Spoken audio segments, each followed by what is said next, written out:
Toilet, تاکہ سنے کم سے کم وہ لوگ جو ہم پر شک کرتا ہے کہ یہ لوگ ہندوستان سے وفادار نہیں ہے، خوب چلا کے بولتے ہیں ایئرپورٹ ویئر از انڈین، وہاں لکھا رہتا ہے انڈین ٹوائلٹ، یہ ویسٹرن انگریز ویسٹرن کھوجو، ہم انڈین ہیں، ہمیں انڈین ٹوائلٹ چاہیے۔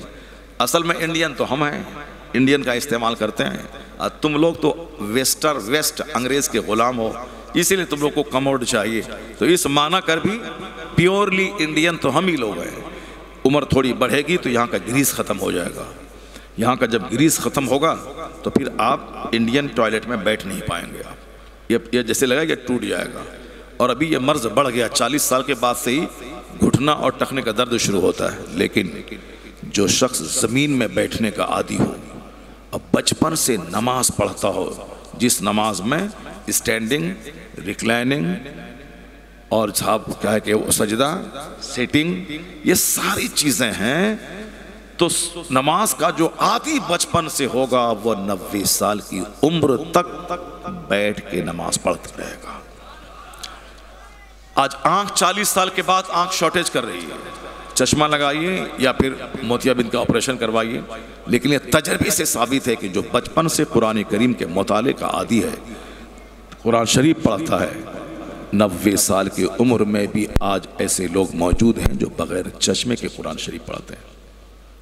اگر صحت پیاری ہے تو صحت کے بچانے کے لیے صرف دوائی پر ڈیپینڈ مت کیجیے، صرف دوائی پر منحصر مت رہیے، کوشش کیجئے کہ زیادہ تر دوائیوں سے بچنے کی کوشش کیجئے۔ بخار آ گیا، پھٹ سے دوائی کھا لیا، پیٹ میں درد ہوا، پھٹ سے دوائی کھا لیا، سر میں درد ہوا، پھٹ سے دوائی کھا لیا۔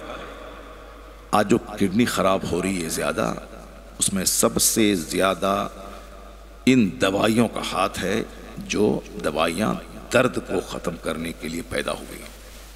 ان دوائیوں کا سب سے بڑا رول ہے کڈنی اور لیور کو ڈیمیج کرنے میں۔ سر میں درد ہوا، پھٹ سے کھا لیا۔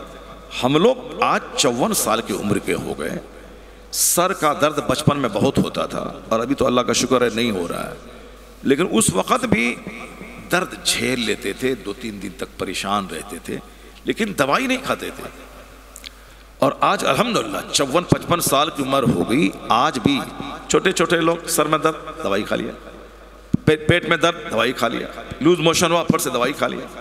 آج بھی اگر کبھی کبھار میں سال 2 سال میں 6 مہینے کا اگر لوز موشن ہوا تو بھی دوائی نہیں کھاتا ہوں، 1 دن 2 دن کھانا چھوڑ دیا صبح سے لے کے شام تک، بس فوراً ٹھیک ہو گئے۔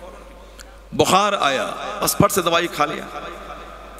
یہ پھٹ سے دوائی کھانے والی عادت نے آدمی کی کڈنی اور لیور کو چوپٹ کر دیا، اس لیے فوراً دوائی مت کھائیے۔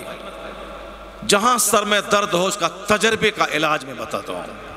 سر میں اگر درد ہو تو نماز اگر نہیں پڑھتے نماز شروع کر دیجیے، اور نماز میں سجدہ تھوڑا لمبا کیجئے۔ یہ میرا تجربہ ہے کہ لمبا سجدہ کرنے سے سر کا درد میں آرام مل جاتا ہے۔ بالکل آپ آزما لیں اس کو۔ پہلے تو ہم کو اس کا آئیڈیا کم تھا، نماز تو بچپن سے پڑھ رہے ہیں، کوشش کرتے ہیں کہ ہمیشہ پڑھتے، الحمدللہ سفر میں، حضر میں، ٹرین میں، فلائٹ میں کوشش کرتے ہیں کہ پڑھیں، لیکن پہلے یہ تجربہ نہیں تھا کہ لمبا سجدہ کرنے سے سر میں درد ختم ہو جاتا ہے۔ سجدہ کرنا ہے، کر رہے ہیں، نماز پڑھنا سجدہ کر رہے ہیں، لیکن بیچ میں جب چونکہ ہم اس پر خطاب کرتے ہیں کہ رکوع کا کیا فائدہ ہے، وضو کا کیا فائدہ ہے، سائنٹیفک بینیفٹ پہ پہلے بہت تقریر کرتے تھے، قرآن سائنس، حدیث سائنس، نماز سائنس، روزہ سائنس، ابھی بھی بولتے ہیں کبھی کبھی، تاکہ جو سائنس پڑھنے والے بچے ہیں اس کو لگے کہ ہاں مذہب اسلام کا جو قانون ہے وہ جنت لے جانے والا بھی قانون ہے، اور دنیا میں بھی ہیلتھ اور ویلتھ دینے والا قانون ہے، تاکہ اس طرح شوق سے وہ نماز کے عادی بنے۔ بولتے تھے، مگر میرا اپنا ذاتی تجربہ نہیں تھا۔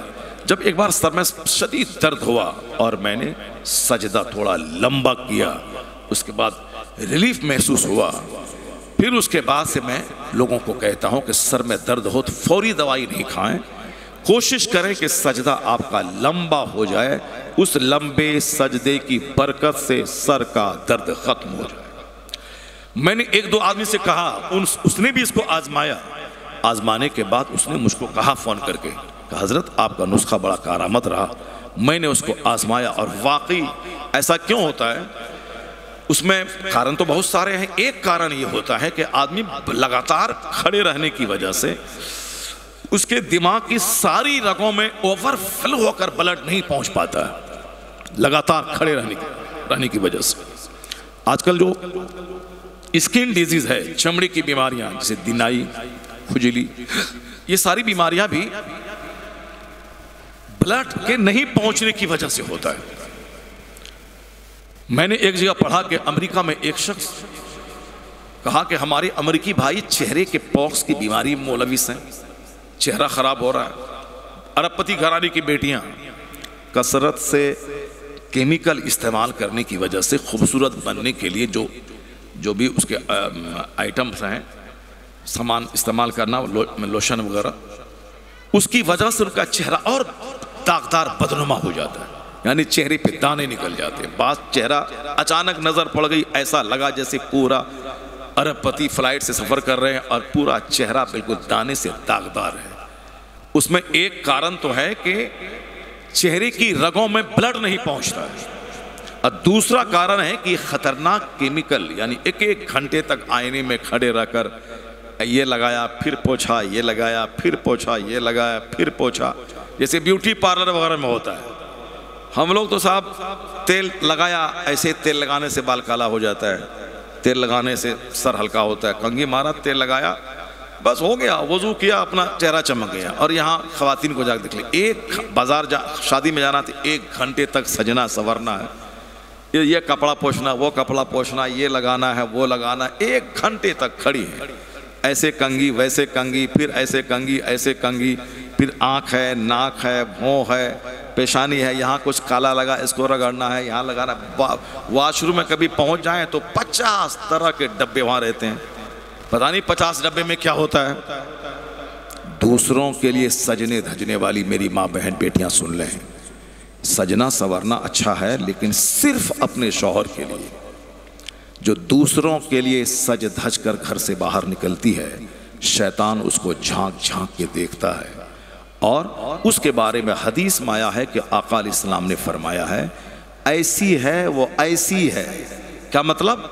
وہ فاحشہ, وہ عورت فاحشہ ہے, بد چلن عورت ہے وہ, جو تیز خوشبو لگا کر راستے سے گزرے, دوسروں کی آنکھ کھڑی ہو جائے کہ کون خوشبو لاگے گئی, دوسروں کی ناک میں خوشبو پہنچے.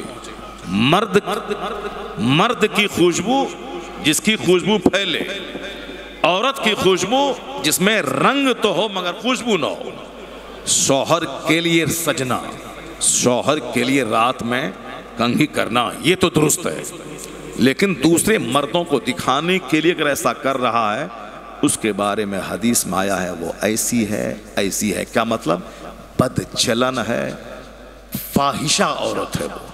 جیسے طوائف عورت سج دھج کے باہر بیٹھی رہتی ہے تاکہ کسٹمر گراہک آئے اور ہمارا کاروبار چلے, اسی طوائف عورت کی طرح ہے وہ عورت جو دوسروں کے لیے سجے دھجے, دوسروں کے لیے. اور آج 99% دوسروں کے لیے ہی سجا جاتا ہے. اپنے شوہر کے لیے خوشبو لگانا تاکہ شوہر باہر سے گھر آ رہے ہیں, اچھا کپڑا پہننا, سر میں تیل لگانا, کنگھی کرنا, خوشبو لگانا, چہرے پہ حلال میک اپ کرنا, جس میں حرام میک اپ, جس میں سور کی چربی ہے, جس میں الکوہل ہے, وہ خوشبو لگانا حرام ہے, وہ لوشن لگانا حرام ہے. لیکن جس میں وہ اسپرٹ نہیں ہے, الکوہل نہیں ہے, حرام نہیں ہے, پیور ہے, پاک صاف ہے, تو پھر وہ لگا سکتی ہے. اور ایسے بھی لگانے کی کوئی ضرورت نہیں ہے, چونکہ ہماری ماں بہن بیٹیوں کا دماغ ایسا, ہمارا بھی چوپٹ ایسا دماغ ہوا, مولانا کی بات ہم لوگ مانتے نہیں ہیں.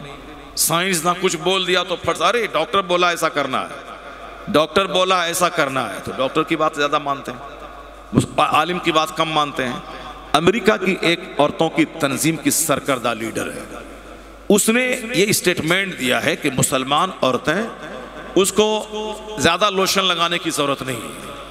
وہ کہا کہ سجدے میں وہ کمال ہے, اور ہر نماز سے پہلے جو وضو ہے, وضو میں فیس واش فرض ہے, وضو میں ہینڈ واش فرض ہے, لیگ واش یہ فرض ہے, اور بھیگے ہوئے ہاتھ سے سر کو ٹچ کرنا، مسح کرنا، یہ فرض ہے۔ یہی 4 چیزیں فرض ہیں وضو میں۔ پورا چہرہ دھونا، پورا ہاتھ کونیوں سمیت دینا، پاؤں ٹخنوں سمیت دھونا، اور چوتھائی سر کا مسح کرنا۔ یہ اوپن چیزیں جو رہتی ہیں اس کا دھونا فرض ہے۔ باقی اندر میں پیٹ دھونا، گردن دھونا، پیٹھ دھونا فرض نہیں ہے، یہ فیس دھونا فرض ہے۔ وہ امریکہ کی مسز لیڈی بیچر کہتی ہیں کہ مسلمان عورتوں کو لوشن لگانے کی کوئی ضرورت نہیں، وہ نماز سے پہلے وضو جو کرتے ہیں وضو پابندی سے کریں، فیس واش ہوگا 5 ٹائم دن میں، 5 ٹائم دن میں فیس واش ہوگا، اور سجدہ تھوڑا لمبا کر دیں وہ، تاکہ چہرے کی ساری رگوں میں فل مقدار میں بلڈ پہنچ جائے۔ سلام پھیرنے کے بعد آئینے میں اپنا چہرہ دیکھیں۔ یہ کرسچن عورت، پڑھی لکھی خاتون، وہ کہہ رہی ہیں کہ جو لوشن سے خوبصورتی پیدا نہ ہوگی، وہ وضو اور لمبے سجدے سے وہ حسن پیدا ہو جائے گا۔ یہ ہر عورتیں آزما لیں اس کو۔